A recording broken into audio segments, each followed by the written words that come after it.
What a gift our children are to us, but sometimes it's easy to forget that. I mean, let's just be honest. When it comes to blessing this mess, we got a lot of it at home, right? I mean, think about this. Have you ever had a job where you show up, you apply for the job, and with no prior experience, no training provided, and yet once you get hired, you find out you were never allowed to quit, and every decision you make, someone's life hangs in the balance?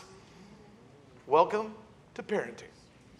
That is parenting right there. And I think for those who are parents in the room, if you had known what it would require to be a parent, you may have said, you know what, I think I'll take a rain check on that. But honestly, it is an amazing privilege that God has given us, but it's certainly a place where we desperately need Him to bless what can often be a messy situation. I remember Elijah, who was about to graduate from high school, which is insane. I remember walking out of the hospital with Elijah, this little infant in my arms, like, you guys are just going to let me walk out the door here? No one's going to stop me? You didn't even check my license or my background? Or when I'm trying to put the baby, Elijah inside the seat, I can't even figure out how the buckles go on. How can I be a dad? I can't even put him in the seat. Someone stop me right now. Someone take this baby back, right? And it doesn't decrease from there. It just increases from there exponentially as your kids get older and as you have more than one kid. And as we begin to have children, I remember just kind of the law of diminishing returns with Elijah. Everyone want everything to be sanitized and disinfected and everything to be clean, right? We're only going to feed him like the most organic, healthy food. That's the first one. By the fifth one, if they found some Cheerios on the floor, we're just happy they're eating breakfast. It's like, oh, okay, you're fine. You're fine with the first one, when they're running or they're learning how to walk and they fall. We're there to scoop them up. Are you okay? Are you okay? We're coddling them, and hugging them. By the fifth one, when they fall down, we're like, are you bleeding? Okay, you're fine. You're fine. And it's not that we love our fifth one any less than our first one. It's just we're tired. We're just tired, right? Can I hear an amen in the house? Right? Woo. And it goes from that place, where you have the dulcet, quiet tones, where you want to be gentle and quiet so as not to bruise their fragile ego as they're putting them to bed. And then that kind of progresses till later on, your voice just gets louder and louder and louder till your neighbors are brushing their teeth and going to bed at 8 o'clock at night. And they don't even know why, but they hear you go, okay, I'm going to bed. Whoa. All right. It goes from the place where you're praying that one day I pray that they would be president of the United States to I'm praying that you're going to have a kid just like you one day, right? You know who you are. You know who's prayed it, right? And yeah, we all pray those prayers. And I think it was Seinfeld that described parenthood as like a blender without a lid, right? And that's, if you're wondering what that looks like, Justice had just got his reach just high enough to reach over the top of the counter, and this is what happened. Click. Oh, yeah, and there you can see in the background there, Cindy had stepped away for maybe 1 second, and then Justice ends up with the whole smoothie all over his face. Can we hear it for moms in our messes again one more time, you guys? Wow. Our moms have cleaned up so many messes most of us are not even aware of, and most dads would just run in the other direction. But the truth is that parenting is a massive burden, or it can be a massive blessing. And it all depends on who we're partnering with. If we're trying to do this on our own, it's a burden because we're going to run out of steam really quick. We're going to see all these problems, situations. But parenting is a blessing when we partner with God. And this is what this scripture at the top of your notes is talking about. Psalm 127, 1 through 5. He's saying, hey, let me do the heavy lifting. Look right here at the top of your notes or on your app. It says this, unless the Lord builds the house, the builder is labor in vain. Unless the Lord watches over the city, the guards stand watch in vain. So God's supposed to build the house and we just do it with him. God's supposed to watch the city and we just guard it with him. So there's a partnership involved. God's doing the heavy lifting. We're just partnering with him. It says, in vain you rise early and stay up late. Well, that sounds like parenting right there. Toiling for food to eat, for he grants sleep to those he loves. Hallelujah. Naps are in the Bible, people. It's right there. He grants sleep to to those he loves. And then it says, children are a heritage from the Lord, offspring a reward from him. Like arrows in the hands of a warrior are children born in one's youth. Blessed is the man whose quiver is full of them. They will not be put to shame when they contend with their opponents in court. It's a promise for every parent or guardian that says that one day the ones that you're standing up for will one day stand up for you. One day the ones that you're caring for will one day care for you. And it says the children are a blessing. Now let's just be honest. We feel that way sometimes, and then other times we're like, And here's the difference between the two. When our children are a blessing to us, it's when we're partnering with our God. When our children feel like something that we have no idea what we're supposed to do with, it's when we're trying to do it on our own. What I want to invite us to, and this is not just for those with kids at home, even if your kids have grown, guess what? You always still are, no matter what. You're always a parent. Even if you're single, even if you're married without children, every one of us is mentoring somebody. Someone is watching our life. We are influencing someone coming up after us. Everything we're about to learn applies across the board. So don't check out if you just don't have kids at home. This applies to all of us, employers, employees, aunties, tutus, uncles, grandmas, grandpas, all across the board. Someone is following your influence, and we want to be a blessing to them. How do we do that? Well, we partner with the God who is watching, who is guarding, and who is helping us raise the ones that are coming up after us. Now, we use that word blessing. In fact, the whole series is called Bless This Mess. But what's that word mean, to bless somebody? Is it, bless you? Does it go anything beyond a cultural response when someone sneezes? Yes, it does. But it does involve an audible response. We are, I believe, confronting a demonic plot to take the word bless and make it mean nothing at all beyond a sneeze. I believe that you and I are about to grab a hold of something today that will impact our homes, our families, and our relationships. When we understand God has given us an authority to speak blessing over those around us. Our mouths really speak blessing or cursing. We're either going to build people up or tear them down. We're either going to partner with God's promises, or we're going to just speak out panic and fear and worry. And all of us have that choice. In fact, our whole Me and My Big Mouth small group series is about learning to tame our tongues and use them in wise ways in our relationships. And I want to invite all of us to understand what blessing truly is. And here's the definition that I love. I call blessing an invitation for the presence of God to be present in people. It's an invitation through prayer for the presence of God to be present in the people in my lives. I've been praying over you, preparation for this message. I've been blessing you, those watching online right now under the Ohana tent, in advance of this message. What does that mean, you're blessing me? It means I've been praying the manifest presence of God would be present with you in your circumstances, in your situations right now. Why? Because I can't change what's going on in your life. But when the presence of God is present in your circumstance, He changes everything. And that is a blessing. You see how powerful a blessing is? I'm speaking that over you because God has given me that authority. But guess what? He's also given it to you. Yeah, see, there's a lot of blessings in Scripture that we can pray over each other, and we need to, because a blessing doesn't happen accidentally. It only happens intentionally. You and I must choose to bless verbally, speak the words of God over each other and those in our lives. In fact, if you flip on the other side of your notes, I've listed a whole series of scriptures that you can pray over the people that you are influencing and your children in your lives. But we're going to focus on a specific blessing, a priestly blessing, out of Numbers chapter 6.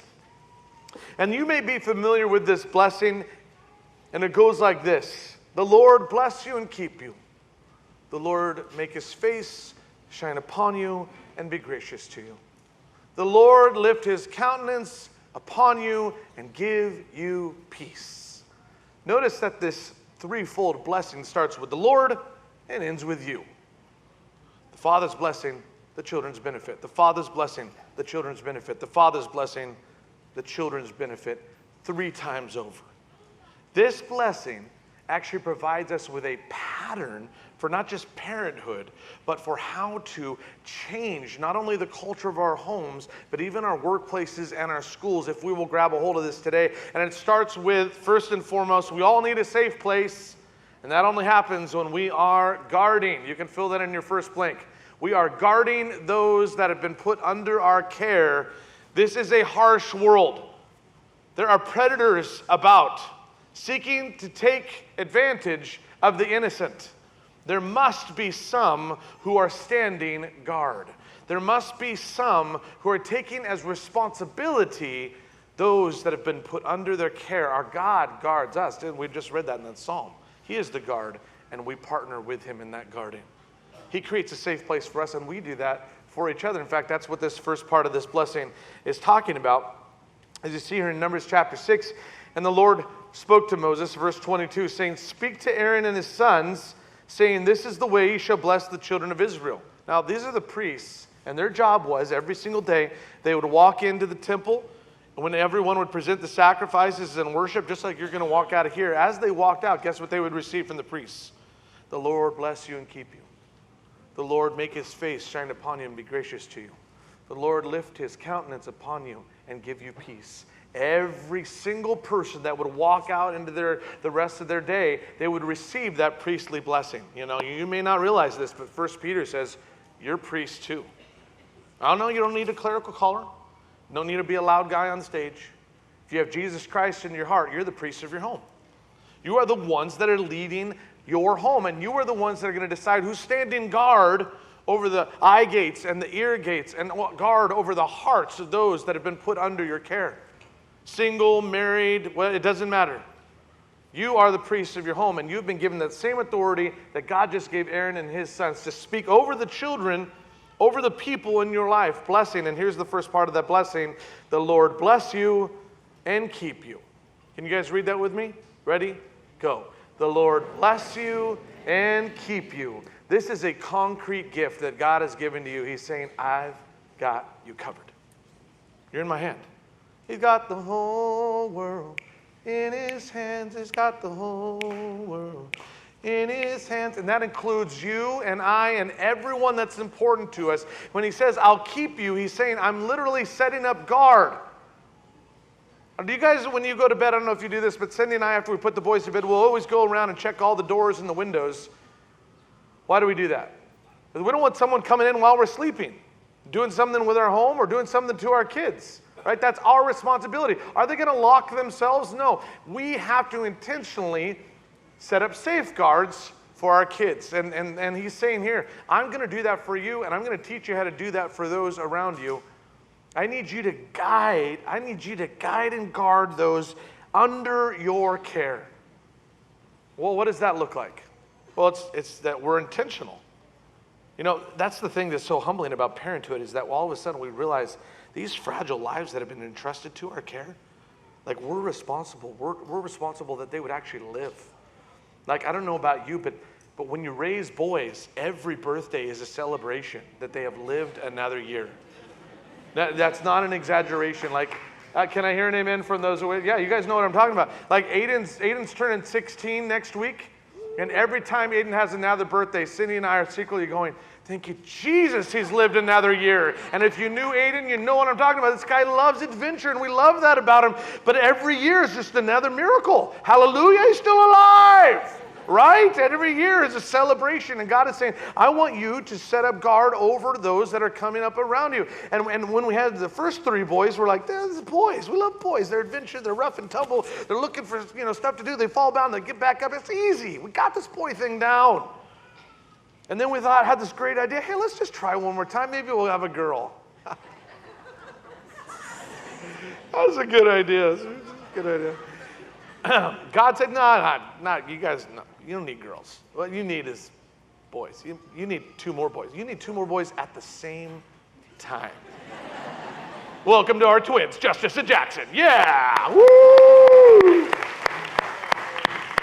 And we thought, after we got over the shock of two more boys, we're like, what's a couple more boys thrown on the pile? Boys are boys. But there's something different if you've had multiples at the same time. Something different that happens with twins is that they will try things that the others would not try on their own. They will embolden each other to do things that the others would not try on their own. They will like go for things and encourage each other to do things that the others wouldn't try. And so we were in this interesting spot where they went from this precious little moment, where they're in the sling, and there's my beautiful wife here, and they're just so cute, and you just want to pinch her cheeks. But here's the deal. Have you guys ever found they don't stay that way? I don't know if you've noticed that. They just don't stay there. They keep getting bigger. And then they start moving. And here's the deal. The twins had their little language. We didn't understand it, but they would go, and I don't know what they were saying, but they were conspiring with each other. And especially if it was just one parent with them, they would go, break, and they would both go in opposite directions at the same time. And in our house in Washington, we lived, our house was right off a drop-off cliff. And it was right outside of a hill, a street right outside of our house. And so they go, and Justice would be running towards the cliff, and Jackson would be running towards the road, and a truck would come barreling down. And then you, as a parent, you're like, which one do I save? And I wish that was hypothetical, and I wish that was just only happened once, but literally all the time. And so Cindy and I we were just in sheer survival in those first few years. We just wanted them to live. You know what I'm saying? So I'm setting the context here so you don't judge me when I show you this picture. See, we had to make sure our other three boys felt loved and they didn't feel neglected because the twins required so much attention. So sometimes, let's say for an Easter egg hunt, we didn't want them to die while we're helping the other boys find their Easter eggs, so we had to keep them, we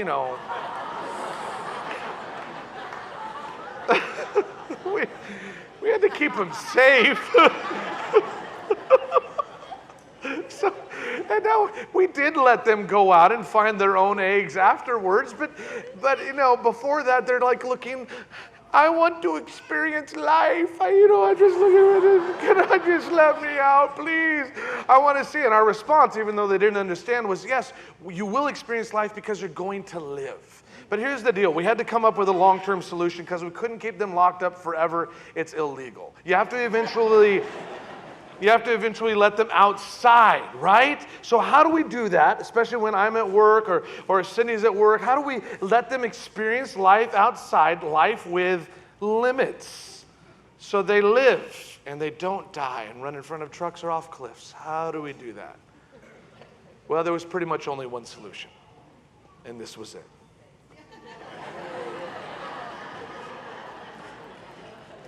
Now, do you remember what an expert you were in parenting with your hypothetical children? Do you remember how you knew all about parenting before you actually were a parent?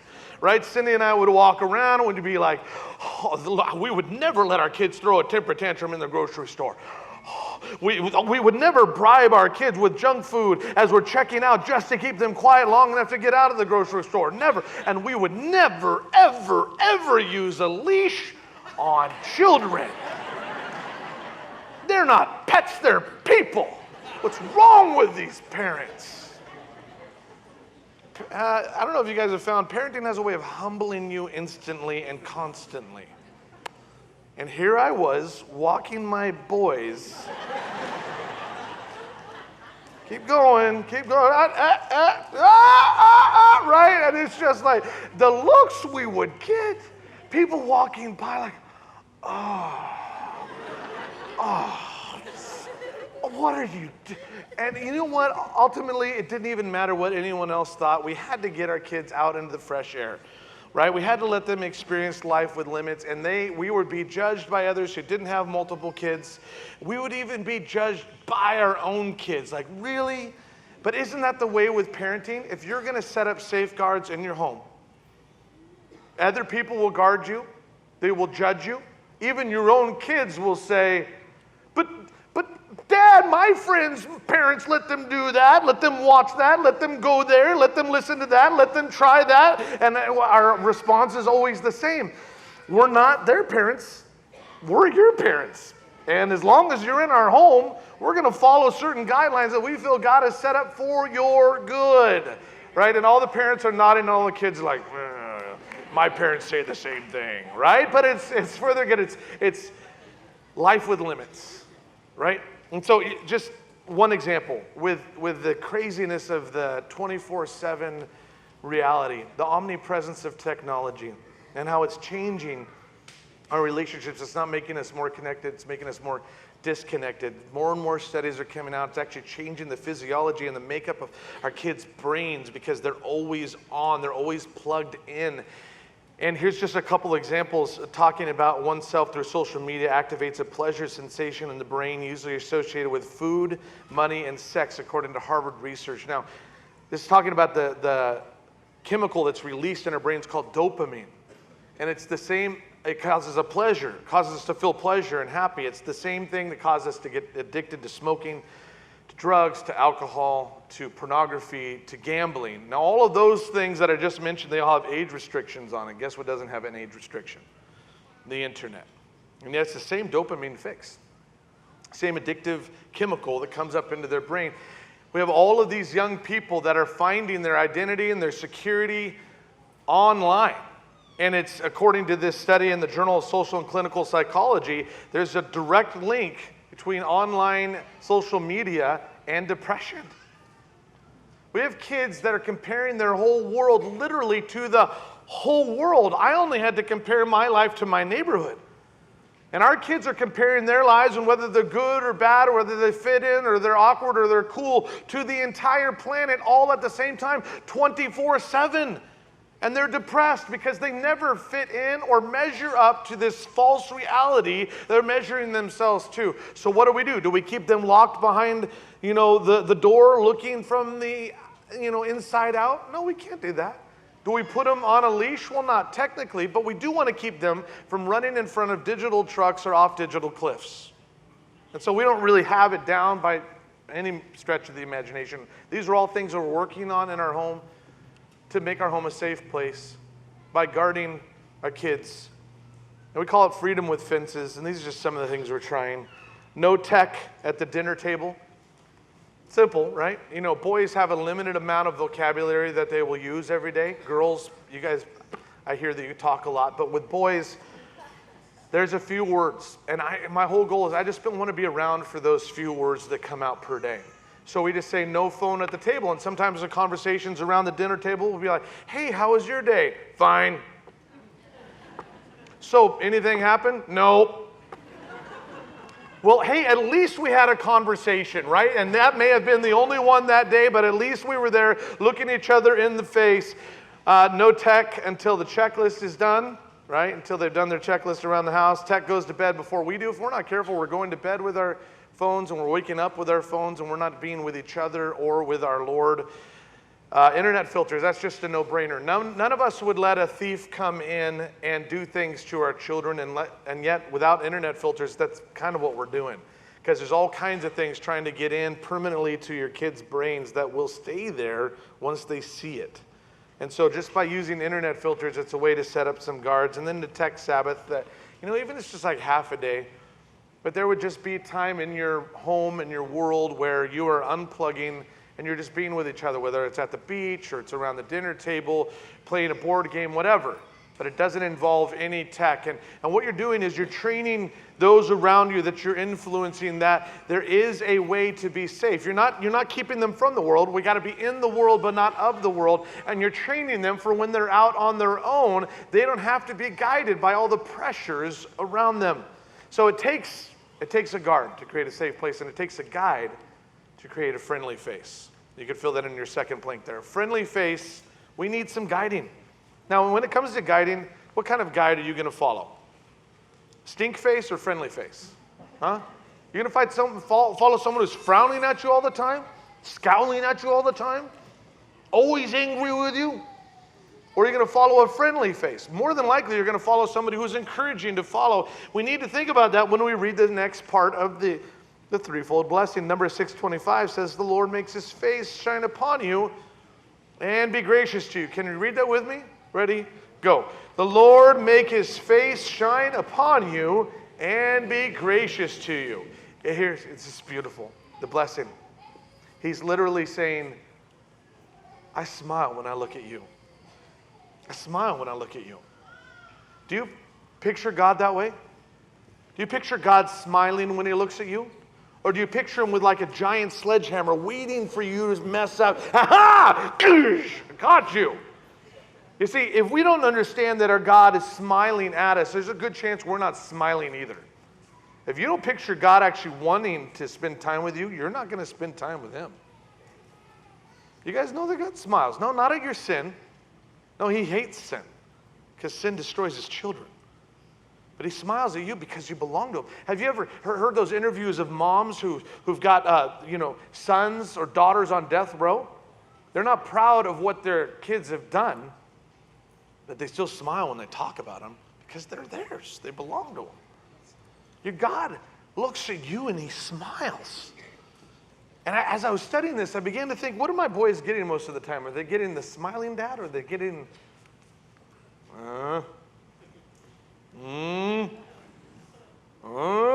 right? I think they need a little bit more, oh, come here, right? We need to balance that out a little bit because our God smiles at us. So how do we do that?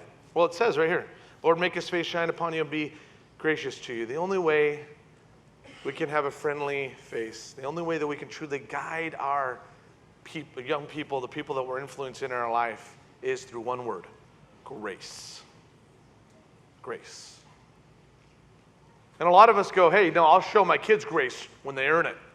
Sorry, that's like the exact opposite of grace. Grace can't be earned. It is called undeserved favor. It is our Father giving us something we can literally never earn.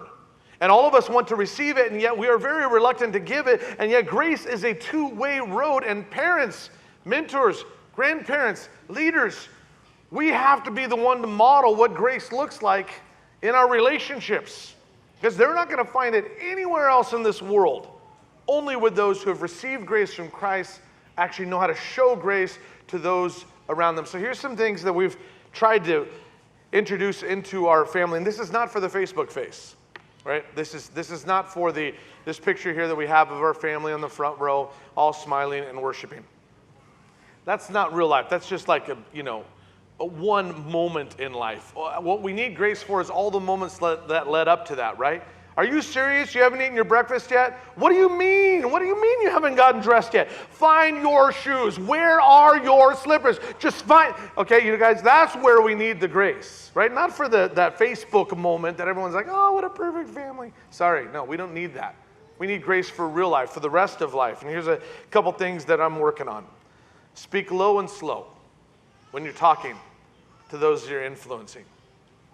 Have you guys noticed, at least for me, when I start getting angry or I feel disrespected, I start low and slow, but then it starts getting loud and fast. Hey, dump the trash. Hey, I told you to dump the trash. Hey, I told you to dump the trash right now.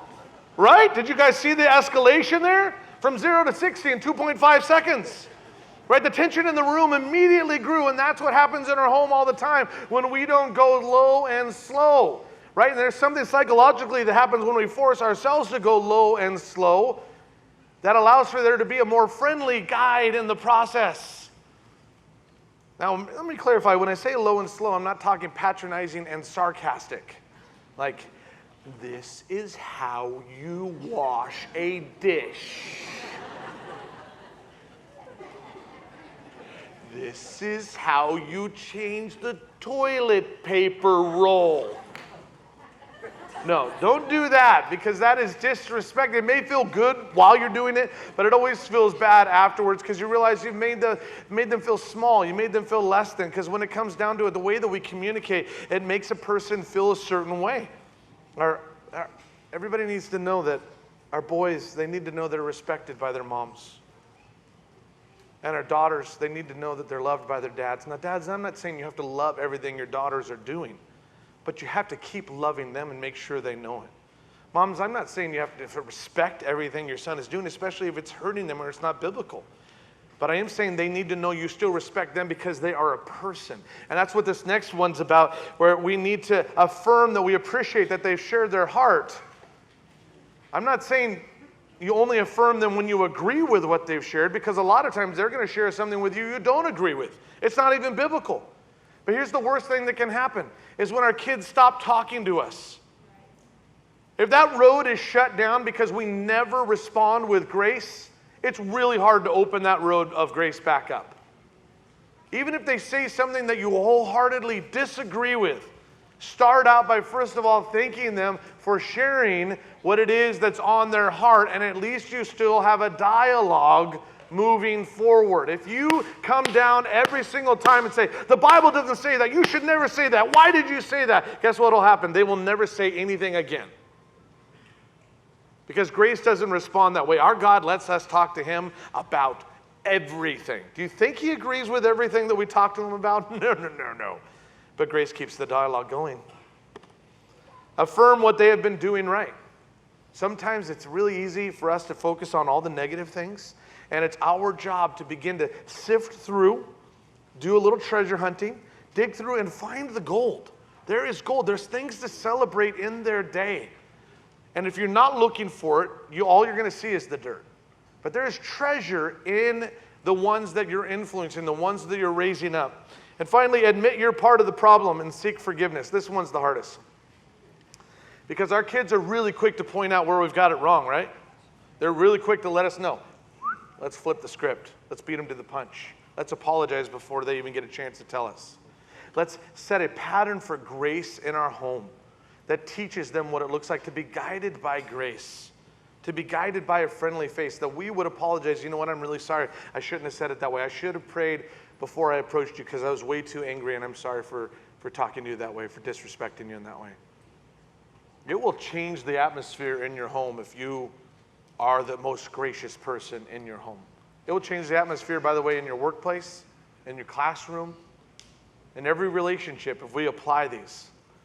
See, to create a safe space, we need a guard. To create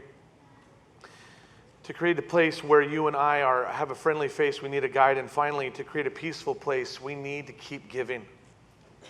And even there's places where as parents, if we're honest, we feel like I have nothing left to give. I got good news for you this morning. God never runs out. He never runs dry. He's an endless reservoir that we can always drink from. Yes, you and I run out. We have nothing left to give. But I'm praying that before you leave today, you will let God give back to you and fill you to the full. This is the final part here in Numbers chapter 6. The Lord lift his countenance upon you and give you peace. Can you guys read this last part with me? Ready? Go. The Lord lift his countenance upon you and give you peace. So they shall put my name on the children of Israel, and I will bless them. What's that mean? The Lord lift his countenance upon you and give you peace. You have his full and undivided attention. There isn't something better that he's doing. There isn't something more important than you. He's looking right at you. Some of us have bought into that lie. We don't even pray because we think, oh, he's got better things to do. You know, the whole world peace stuff. He's got bigger fish to fry. I don't need to bother him with my small things. I'm sorry, that's a lie. Your Father in heaven has blessed you with the greatest blessing of all, that the God of the universe wants to give you his full and undivided attention. And here's why that matters, because when you know God cares, you have peace.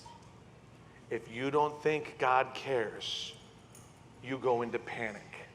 If you buy into the lie that God has better things to do than worry about you, then we move into a place of panic and worry and fear, and we try and solve all of our things on our own strength. That's exactly where the enemy wants us.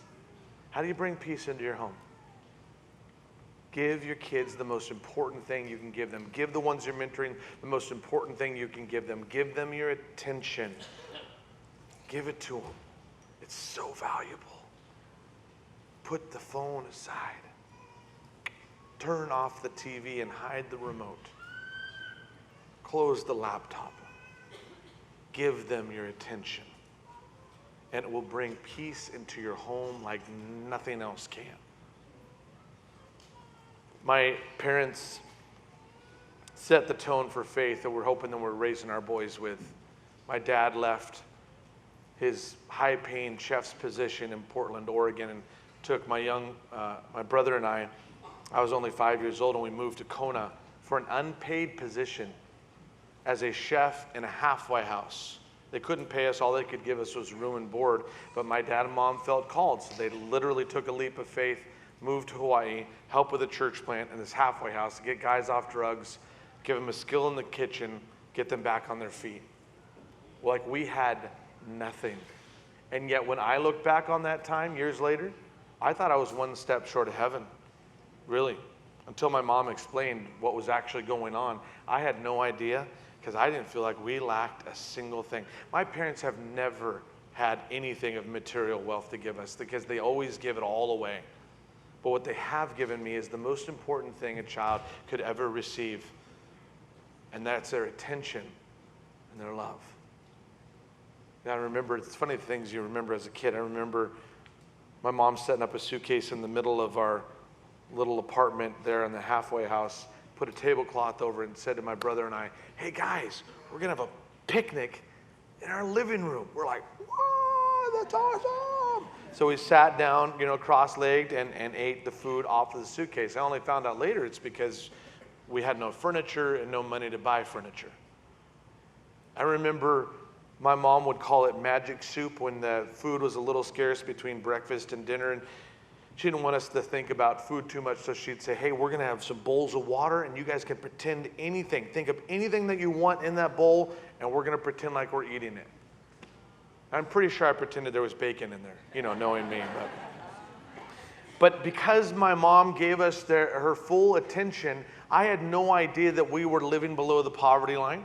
I had no idea that we were lacking anything. As far as I was concerned, we had everything we need, because when it comes down to it, the thing that we need the most is to know that we matter to somebody, that someone notices us, that someone cares about us. Listen, there's lots of us parents in here, and we feel parent guilt all the time. Like, I just haven't done enough. I haven't given enough. I haven't raised them right. I don't care if your kids are already out of the house. It's never too late to give them the thing that they need the most, the thing that we all need the most.